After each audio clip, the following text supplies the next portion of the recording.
Čau, vítám vás u dalšího videa. Tentokrát je to Albánie a teď už tady sedím ve Valbonné v krásném kempu před začátkem terénu. A zatím vám řeknu, co se nám stalo cestou sem. Takže nejdřív se nám p***la nástavba a nešla nám dovřít. Potom nám kus za Prahu začaly hořet brzdy.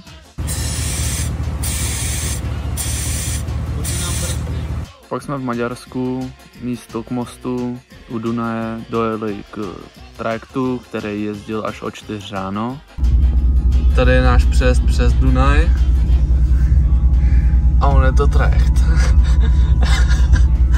Je skoro 11 hodin a musíme najít jiný most. A jelikož jsme měli pokaženou nástavbu, která nám nešla otevírat a ani zavírat, tak jsme měli takový štěstí na srbské hranici, že jsme ji museli hodinu otevírat, ale to nemáme natočený, protože je to hranice a tam se nesmí točit. Potom jsme v Srbsku spali na poli, pak jsme se u Bělehradu potkali s Martinem a jeli jsme chvíli spolu. A na závěr, ta největší hruza, přežili jsme jízdu skrz Kosovo a to už je co říct, takže jsem docela rád, že jsme dojeli vůbec do té Albánie.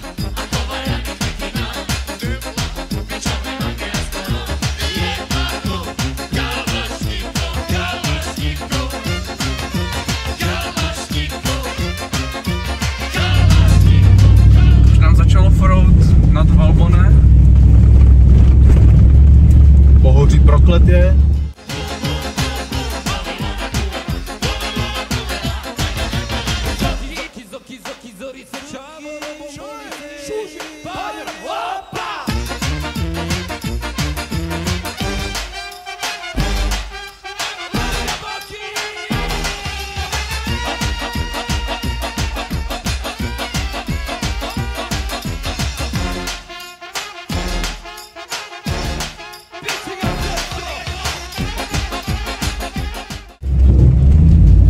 Našli albánského kamaráda, má tady Patrol GR, který hrozně kouří a nechce nás pustit, ale je to kamarád.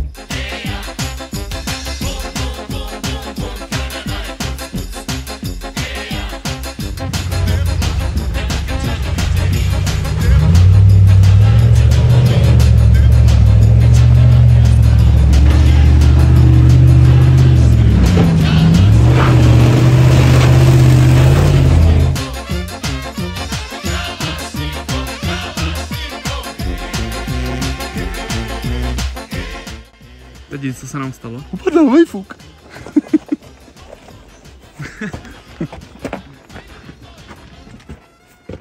Ten ved pod tou trubku a držel to přesně v tom místě toho spoje, že?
Takže máme vysazený výfuk ze svodu. To je horký všecko tady. Já jsem to celý posunul.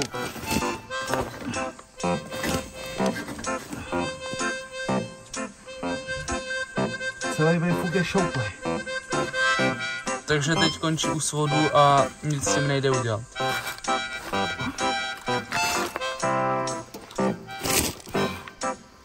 A jak to, že je šouplej? Potom, co jsme opravili výfuk, jsme jeli pro mámu na letiště v Tiraně a jeli jsme na pár dní k moři do Ksamilu na jihu Albánie. Pak jsme s sebou vzali mámu na offroad a jeli jsme po tomhle voru přes řeku, jako kdyby jsme byli někde v Grand Touru.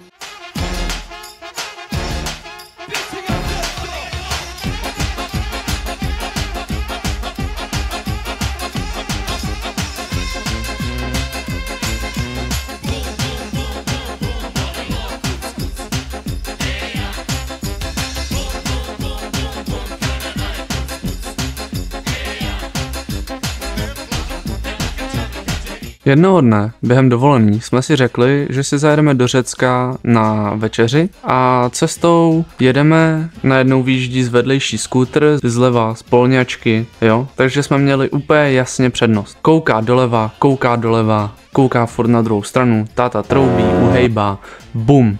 No, takhle to vypadá a jeho skútr, no šlo vidět, že to bude asi ne úplně nejlepší řidič.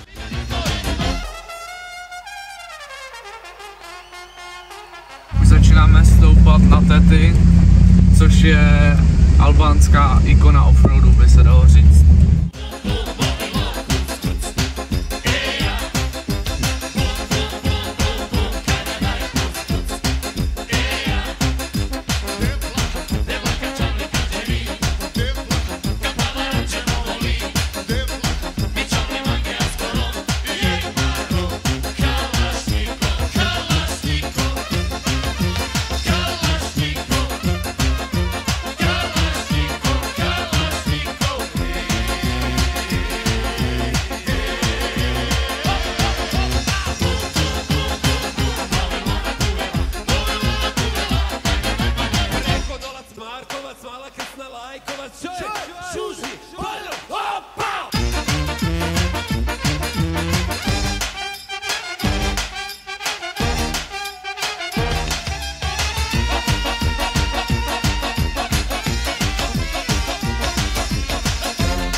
Tady na Tetitu fakt dobrý hardcore, vidíte tátu, jak je z toho úplně prostě nadšený, jaký je to hardcore prostě.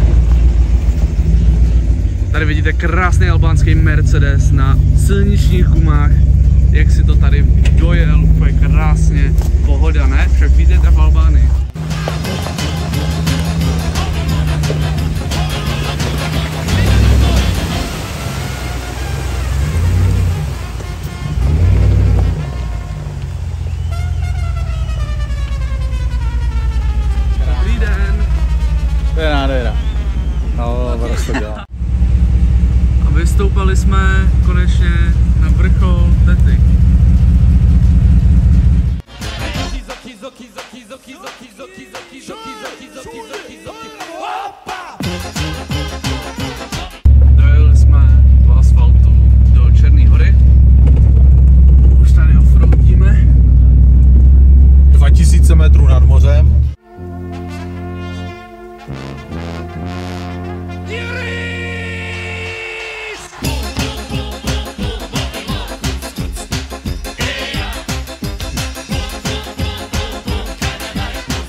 ještě ostřejší terén. A tady vidíte boudu, která měla být náš druhý kemp. Tady je luxusní. Tady jsou záchody, sprchy. Tamhle je kuchyňka.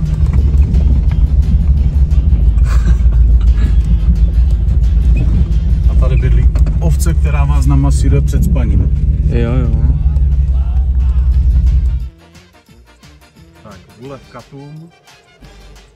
Je to na Mokré planině, 2000 metrů nad mořem a Černá hora. Tady jsme krásně spali. A tamhle je možnost i v chatkách chrápat. Superové domácí. Ráno nás chtěl tady hnedka napájet rakí, tak byl zklamaný, že nepijem nikdo. Pak kafem, tak byl zklamaný, že nepijem kafe. Pak jsme si porozuměli ve zbraních, takže jsme si tu i zastříleli. Pak jsme mu na oplátku nastartovali auto. Super, med domácí jsme dostali. A tamhle Teo, celý šťastný, vyložil náklad. Ježišmarja.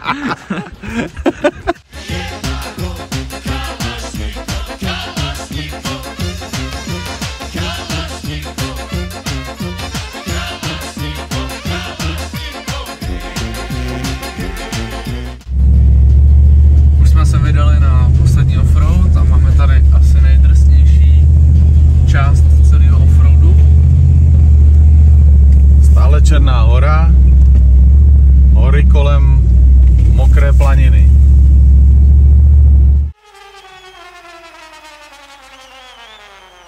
Okay. Yuri!